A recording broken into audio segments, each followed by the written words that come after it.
Hello, and welcome to This Is Monsters. If you don't already know, this show is produced with seasons that are themed, and we're currently on Season 18, Killer Kids. I figured I'd add a little opening to the episodes to make sure everyone knows the theme, and to make sure YouTube knows the narration isn't AI. If you enjoy the channel, not necessarily the crimes, you can hit like on the video and subscribe for weekly stories. You can also check out my other channel, Somewhere Sinister, which is not entirely true crime, but true crime adjacent. A link is in the description. Thanks so much. In 1986, 16-year-old Shawn Sellers went into his house in Oklahoma City and found his mother and stepfather shot to death. When the police arrived, he pointed out all the signs that someone had broken in and robbed the place, clearly killing his parents in the process. It wasn't long, though, before investigators started questioning the story, and when the truth was uncovered, an entirely separate murder would also be solved. This is Monsters.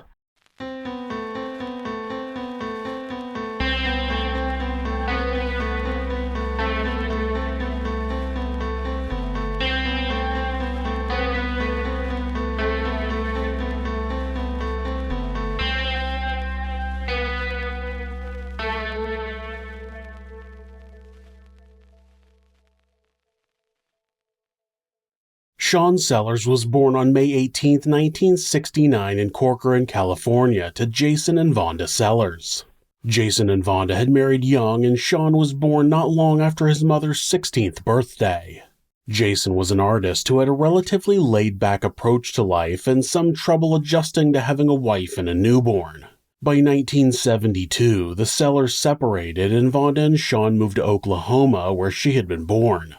Vonda had no work experience, so she started working in fast food and then at truck stop diners, getting by with enough pay for a small apartment in McAllister and to provide Shawn with everything he needed.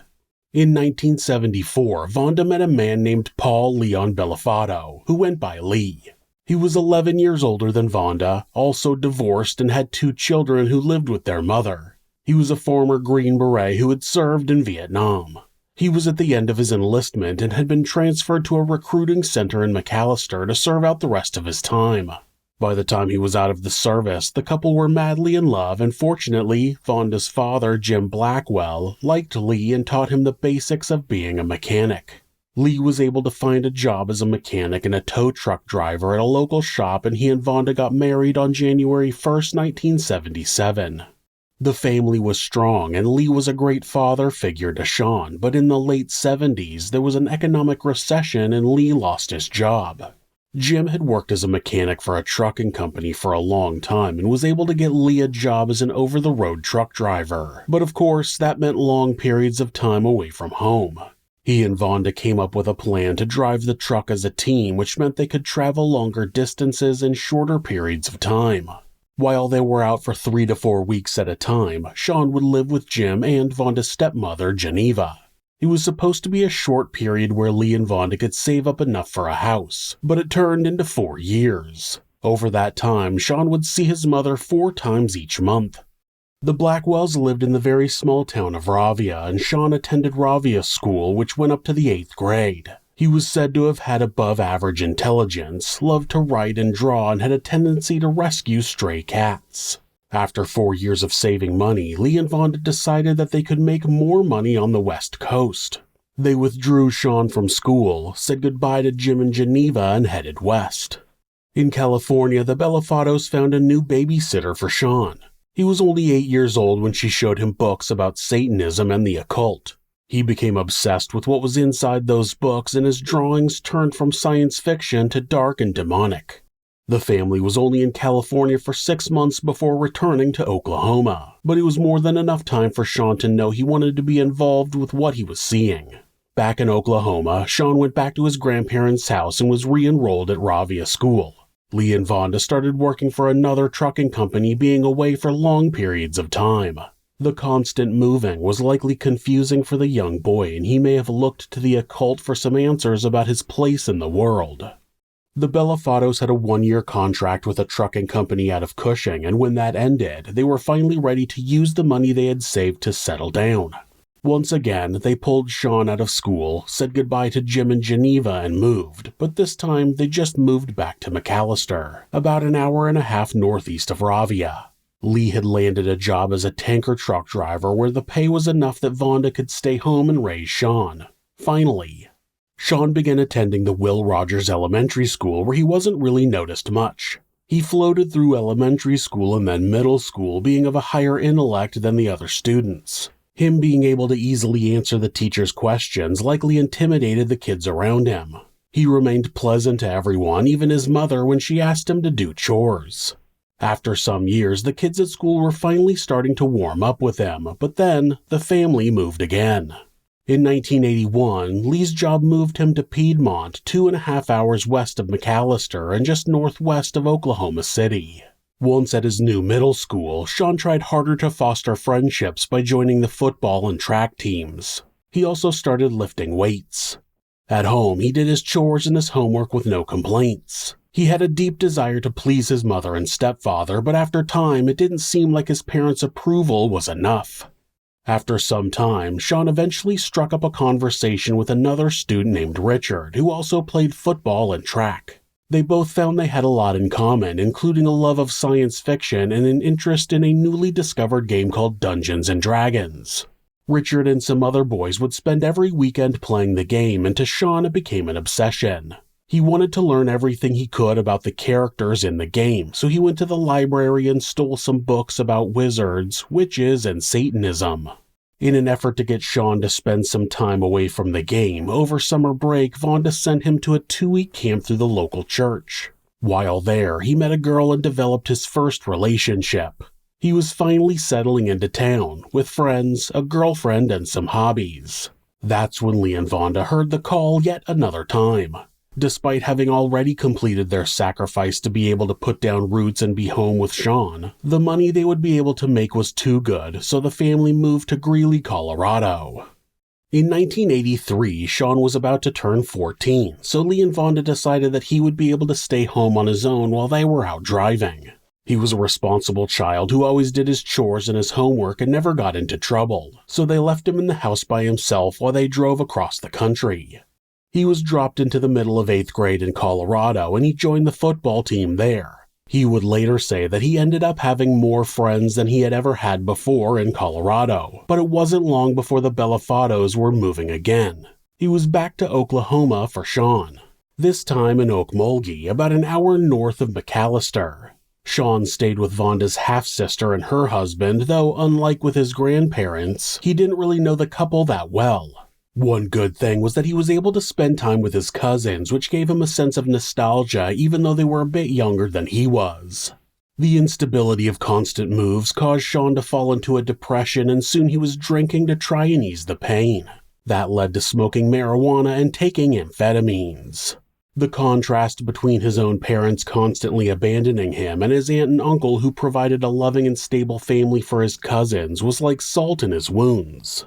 His boredom and depression pushed Shawn back towards the subject of Satan and demonology. He frequented the local library where he studied all of the different demons and their relative powers, hoping to one day be able to harness them. In the summer of 1984, Shawn got a brief respite from the boredom he suffered in Oklahoma when he was invited to return to Colorado to visit friends there. During the 1980s, the Satanic Panic was in full swing, and in Weld County, Colorado, there were claims that every night people clad in dark robes would walk into the woods to perform satanic rituals. Greeley being the seat of Weld County, it's understandable that Shawn's cellars would be so easily linked to satanic practices. There are books about the case that were published in the late 80s that still talk about the overwhelming satanic activity in Weld County as fact, though it's long since been debunked. Claims of satanic cults from the 70s and 80s all over the country have been either found to have no evidence to support them or have been outright disproven. That means that Shawn was likely not influenced into the occult by his location, though he still later claimed to have been quote-unquote a practicing Satanist. And I understand that there are many people who believe in a different definition of Satanism, but those are his words. It was in Greeley that he claimed to have carried out his first satanic baptism, but said that he had practiced it while still in Oklahoma. He had written about the baptism to his friends before arriving in Colorado. He prepared an altar and lit a circle of black and white candles around it. Then he placed a silver goblet on the altar and approached it wearing a black robe. He had each subject repeat, quote, "I swear allegiance to the powers of darkness and desire. Through me, Satan shall reign supreme on earth once again." He used a sword to cut their arms, letting the blood drip into the goblet so they could each drink some of it. Some would have people believe that it was many of the kids in town, but it was just a few of Shawn's close friends. Only a handful at first, eventually growing to about 7 members. Eventually, instead of Shawn going back to Okmulgee, Lee and Vonda returned to Greeley and all 3 moved into a small 2-bedroom apartment. Shawn began attending high school and Lee encouraged him to join the Civil Air Patrol, which was a local organization that assisted the U.S. Air Force and American Red Cross disaster relief programs. He learned first aid and emergency assistance techniques and was named Outstanding Cadet when he graduated. For as infrequent as Shawn saw his parents, he always easily made them believe he was the perfect all-American boy. That was the image he portrayed to his parents while preaching dark magic and communicating with the dead to his friends. Vonda, wanting to nurture that good boy, made a plan with Lee to finally settle down, again, and provide Shawn with the secure home life he deserved. In late 1984, the Belafados filed bankruptcy and Lee found a job as a diesel mechanic in Edmond, Oklahoma, just north of Oklahoma City. It was a regular 9-to-5 job that would pay him enough to cover the bills and allow Vonda to stay at home. Shawn was not happy about the news, but he had no choice. His parents dragged him away from his friends again and they settled into a 2-story duplex. But Shawn isolated himself in his bedroom. He was withdrawn, spending his time drawing dark imagery and reading about demons. Eventually, Shawn reignited with his old friend Richard, and the two fell back into life as best friends. It pulled Shawn out of his funk, and on the outside, he seemed to settle into the area, but his unhappiness of the move was still bubbling inside of him. The resentment he felt towards his mother and stepfather was reaching a boiling point. Vonda was growing to realize that Shawn wasn't the perfect little boy she thought he was, and they started to butt heads regularly. On the last day of 1984, the phone rang and when Shawn answered it, it turned out to be a wrong number, but Shawn didn't hang up. He began a conversation with the 14-year-old girl on the other end, a girl who was ironically named Angel. The two quickly started dating, but since they went to different schools and were too young to drive, they didn't get to see each other that often. Shawn slowly fed Angel information about the occult and gave her books about Satanism. Shawn eventually met a woman who claimed to be a witch and called herself Glasion. She gave Shawn a prayer that she said would bring him closer to Satan. A few days later, in his bedroom, Shawn read the incantation. She told me how to do it. She told me how to set things up, She gave me this incantation to say, and everything. And when I did it, it was like something that I had seen in all these movies that I was so interested in. It was an experience that I'll never forget. I laid down and I began to pray to Satan as she told me to. I had to renounce God and pray to Satan using Satan's name, and then use this special incantation she told me, and use her satanic name, Glasion, to get through. And I did that. And the room got cold. Cold, like 10 degrees, 15 degrees, it just dropped.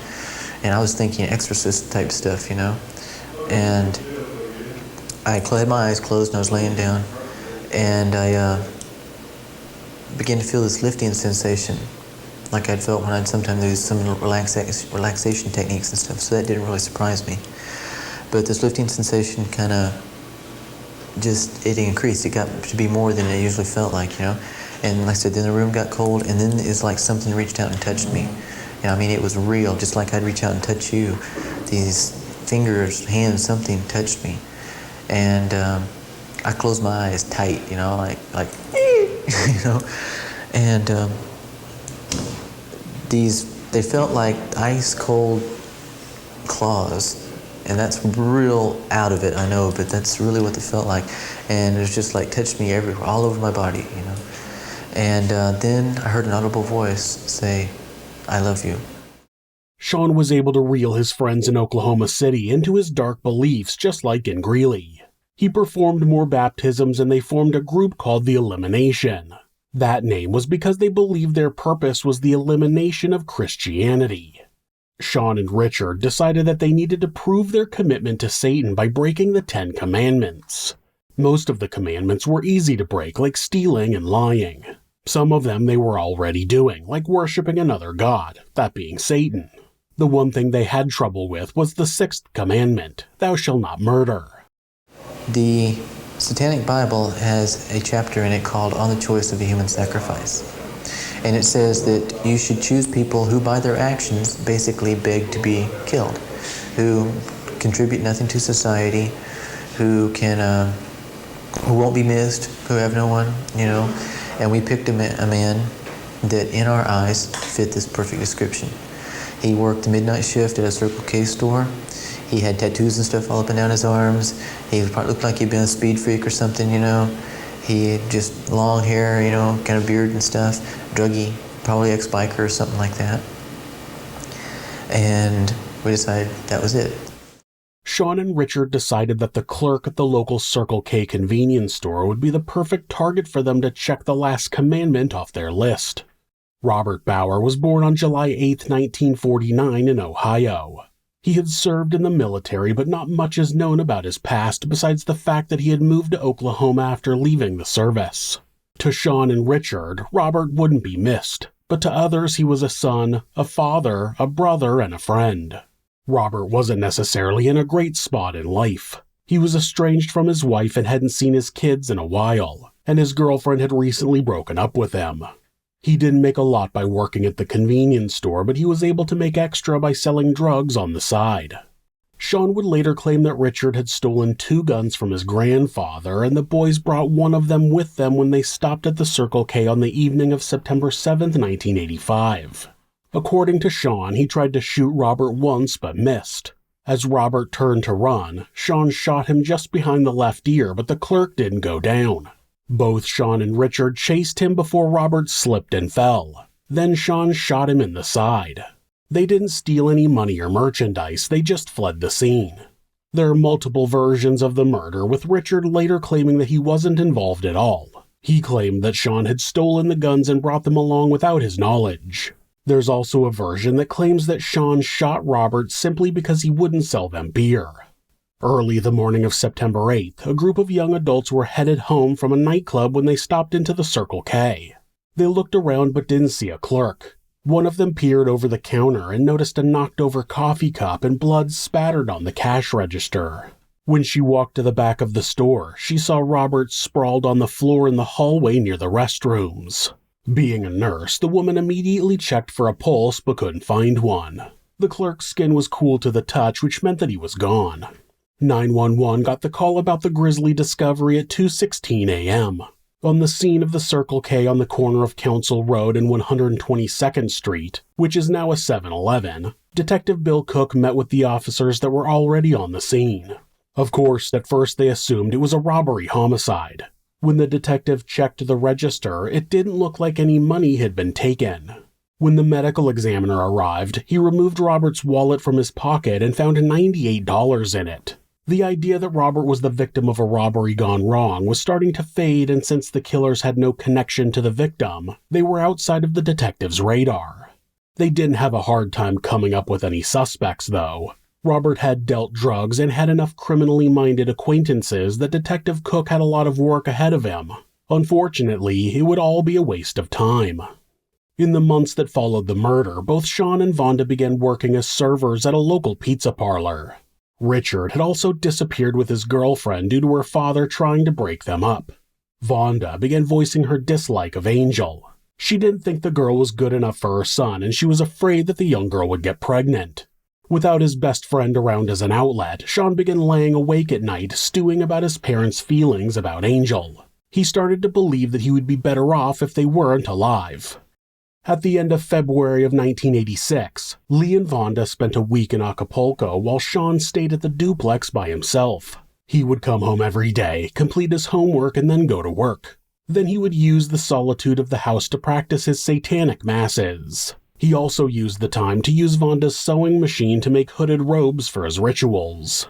The day his parents were set to return from vacation, Shawn turned in an English assignment at school that raised a red flag with the teacher. Part of it read, quote, "Satanism made me a better person for myself rather than for the benefit of others. Satanism taught me to reach down into my own heart and mind and soul, to find my true essence and let it permeate my environment. I became Ezerit, a Satanist. I found a crowd that would accept me because I was me. Satanism has caused me to explore the depths of my mind, to ask questions of religion and society, to find the truth by asking why. Why should I treat others the way I would have them treat me? Why should I not have sex or worship other gods? I treat others not as I would have them treat me, but rather as they treat me. For my beliefs I have said to be dangerously crazy and confused. Why? At last I see my thoughts clearly." Now that could just be the ranting of a misguided teenager who thinks he knows more about life than he does, but he went on to write this, quote, "I am free. I can kill without remorse and feel no regret or sorrow. I only have love, compassion, hate, anger, pain, and joy. Only I may understand, but that is enough." That evening, as Shawn worked at the pizza parlor, his English teacher called his house and spoke with Vonda. She told her about the writing assignment and the worrying things that her son had written. The image of the perfect son, which had already faded some, was now completely gone. She knew that Shawn was having trouble, so she sat at the dining room table and wrote him a letter. In it, she said, quote, "My dearest and most precious son, I love you so much and would give my life for you without a second thought." She likely had no idea how prophetic her words were. Shawn had had a dream the previous night about killing her and Lee and had already planned to kill them that night. Shawn believed that his life would be better if his parents died, and Vonda was claiming to be willing to die for him. It would be poetic if it wasn't so tragic. In the end, Shawn would never see the letter. It would only be discovered later by investigators. Shawn clocked out of work at about 10:30 p.m. and headed home. In some versions of the story, Shawn crept into his parents' bedroom in just his underwear to avoid getting blood on his clothes. In Shawn's own account, he said that he had originally planned to carry out the murder with his robes on, but Lee was a light sleeper and would probably hear them moving, so he just wore his underwear. He had already taken Lee's Smith & Wesson .44 from the top shelf of the closet and checked that it was loaded. Once he was inside their bedroom, he pointed the gun at Lee's head and pulled the trigger. The bullet entered the back of his stepfather's head and blood spattered onto the headboard and wall behind it.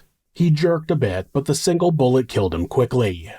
The sound immediately woke Vonda, but Shawn quickly pointed the gun at her face and fired. When the bullet hit her, blood squirted out and splattered his face. The bullet had torn through her cheeks, but didn't kill her. She shrieked and put her hands to her face as Shawn stepped closer to his mother.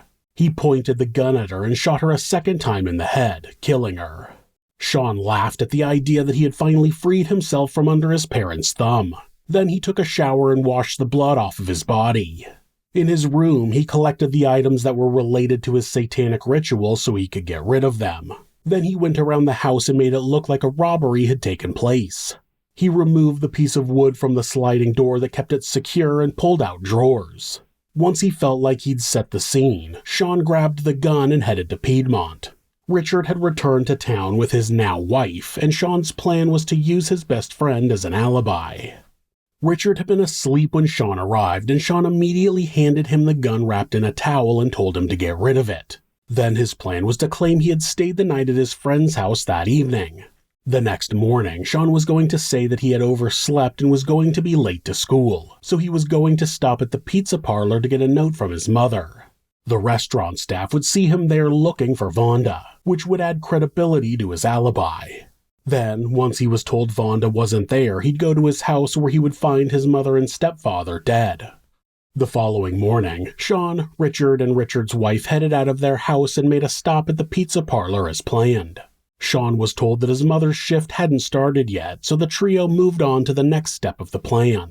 They arrived at the Bellafato house at about 8:20, and when they saw Lee's work truck still in the driveway, Shawn commented that he must have overslept. That statement made him laugh, and Richard's wife was confused as to why. Of course, she was not privy to what was really going on. Shawn ran into the house while the other two waited in the car, and after a few minutes, he ran out of the house screaming for help. Richard told his wife to wait there as he darted from the vehicle and ran into the house. Richard looked into the bedroom and saw Shawn's parents lying in the bed like they were just asleep. He took a few steps into the room and confirmed they were indeed dead. Then, Shawn ran out of the house into a neighbor's house. When the neighbor saw the teen running down the street screaming, he asked what was wrong and Shawn told him to call an ambulance. Detective Ron Mitchell was assigned to the case and he and the other detectives on the scene immediately sensed the scene had been staged. The couple were clearly shot as they slept. They hadn't heard an intruder and gotten out of bed, surprising the person and being shot in the process. A burglar would have had to get into the house, sneak into their room, shoot them, and then rob the place, which is not how most robberies that end in homicide happen. When the investigators looked at the back sliding door, they noticed the wooden dowel that had been removed from the track of the door and was lying on the floor inside the house. It seemed impossible for anyone to have removed the wood from the outside, and there were no other signs of forced entry, so it seemed more likely that the dowel had been removed from the inside. When they looked around the house, drawers had been pulled out, but they clearly hadn't been ransacked. Everything was still neatly placed in each drawer. On top of that, there were a number of valuables in the house that hadn't been taken. There were coins on the dresser and a .25 caliber handgun on the headboard. It was hard to believe that anyone would break in, kill the residents while they slept, and then not take anything.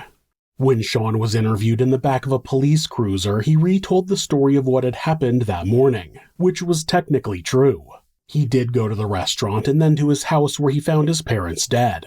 He said that the prior evening he had gone to his house after work and his parents had talked to him about working fewer hours. He said that he had then gone to Richard's house where he ended up staying the night. Then he had his fingerprints taken at a mobile forensics unit which had arrived on the scene. Since he lived in the house, his prints would mainly be used for elimination. Then the detective did a visual inspection of his clothing but didn't find any blood, which wouldn't have been strange since Shawn didn't wear any clothes during the murder. After Shawn signed a consent form for investigators to search the house, Detective Mitchell drove him to Richard's house in Piedmont. There, Shawn gave him the clothes he had been wearing the day before. Again, not clothes he had been wearing during the murder, and agreed to let them search his pickup truck. The detective didn't find anything incriminating inside the truck. For the rest of the day, Shawn played the grieving son. He went to the pizza parlor and talked to friends about who could have done such a thing. He met up with Angel and let her comfort him in his time of need. Then he went back to Richard's house and napped on the couch. The whole time, he was moving from a suspect to the prime suspect. Investigators had spoken to the principal of Shawn's high school and learned all about the paper the boy had written about being a Satanist. They also found out that he had gotten into a physical altercation with another student a year prior, and the drama teacher had overheard him say that he would be better off if his parents were dead. Detective Mitchell was overwhelmed with information from the school, but then he was hit with the fact that rumors swirled around the kids that it was Shawn who had killed Robert Bauer 6 months prior. While Shawn was relaxing on his couch, Richard was inside his bedroom spilling the beans to his wife. He told her that Shawn had killed his parents and the gun was inside their home.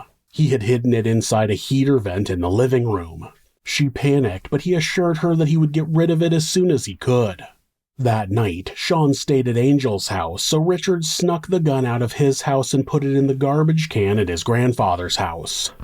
The next day, Detective Mitchell asked both Shawn and Richard to come to the station for a follow-up interview. Shawn made an excuse but promised to come by later that day. Richard arrived right away. He retold the same story he had the day before, but the detective knew he was lying.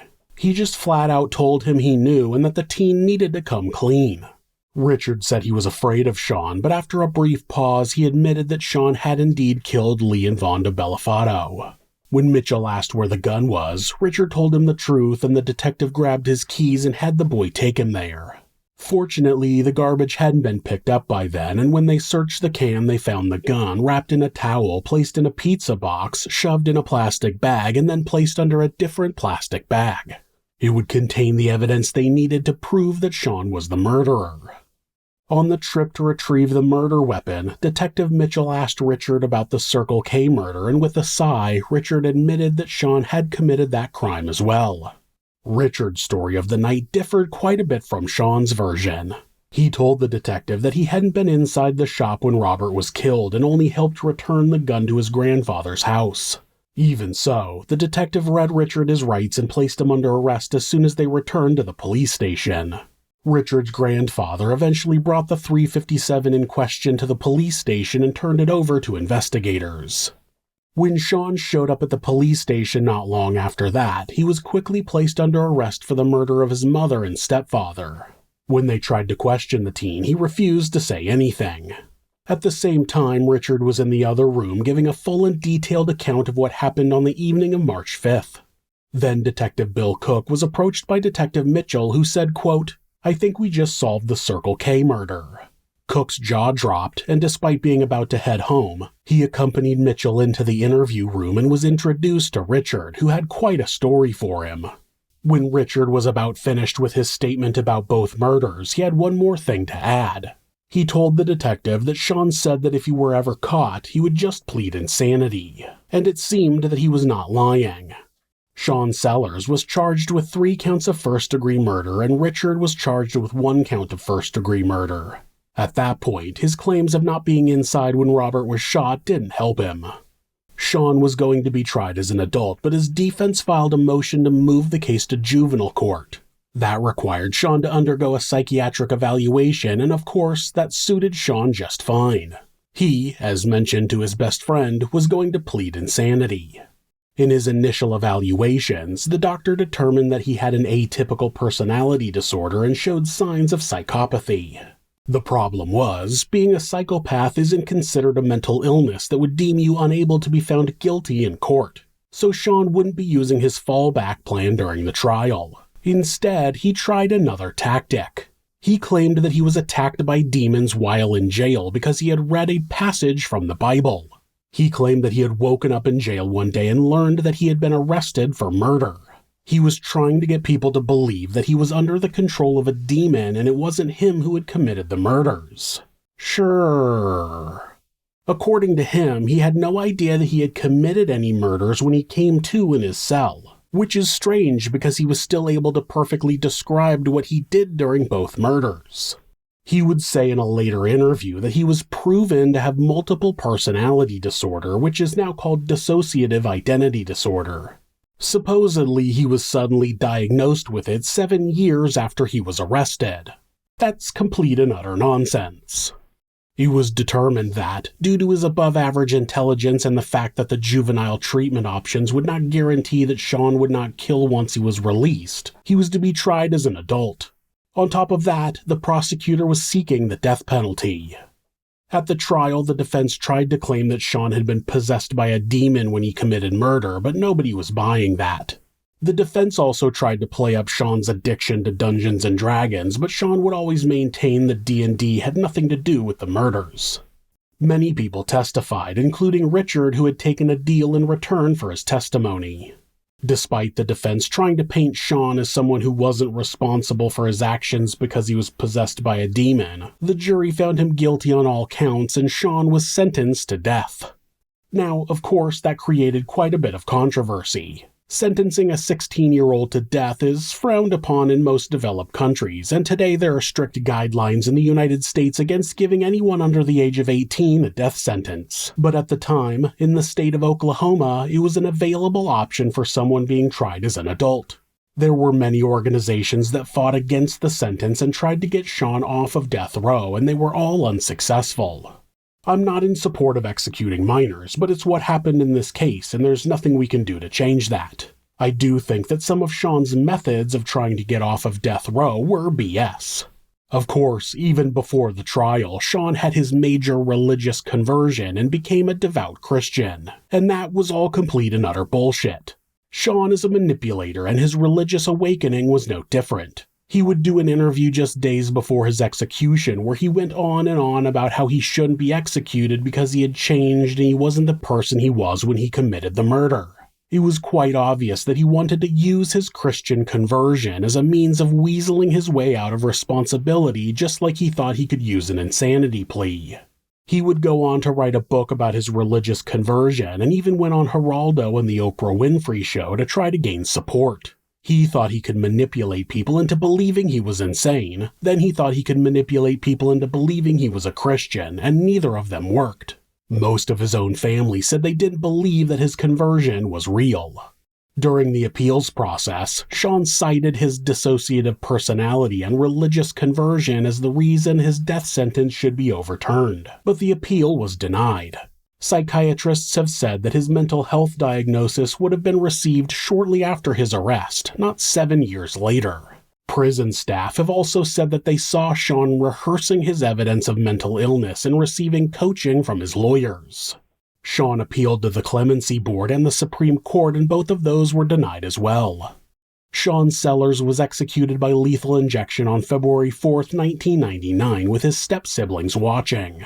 He made a statement directed at his siblings saying, quote, "All the people that are hating me right now and are here waiting to see me die, when you wake up in the morning, you're not going to feel any different. You're going to hate me just as much tomorrow as tonight. When you wake up and nothing has changed inside, reach out to God and He will be there for you. Reach out to God and He will heal you. Let Him touch your hearts. Don't hate all your lives. I love you all." One of his step-siblings noticed the same thing I did regarding his statement, that he made no apology for his actions, just told them how his death wasn't going to change their feelings. What a dick. Then he went on to talk about religion because, like every other narcissistic murderer, he was going to his grave continuing his bullshit charade. Shawn was the only person under the age of 17 executed in the U.S. after the death penalty was reinstated in 1976. In 2005, the U.S. Supreme Court ruled it unconstitutional for anyone to be executed for a crime they committed before the age of 18. In the end, nothing that Shawn did was based on any outside belief. Satanism or demons didn't make him kill anybody any more than Jesus made him suddenly not be a psychopath. He chose to carry out his actions because he was a narcissist who wanted to be in control. He wanted to control people by being some sort of satanic leader, and he wanted to control his own life by removing his parents from the picture. Shawn was not a satanic priest or a born-again Christian. He was simply a monster.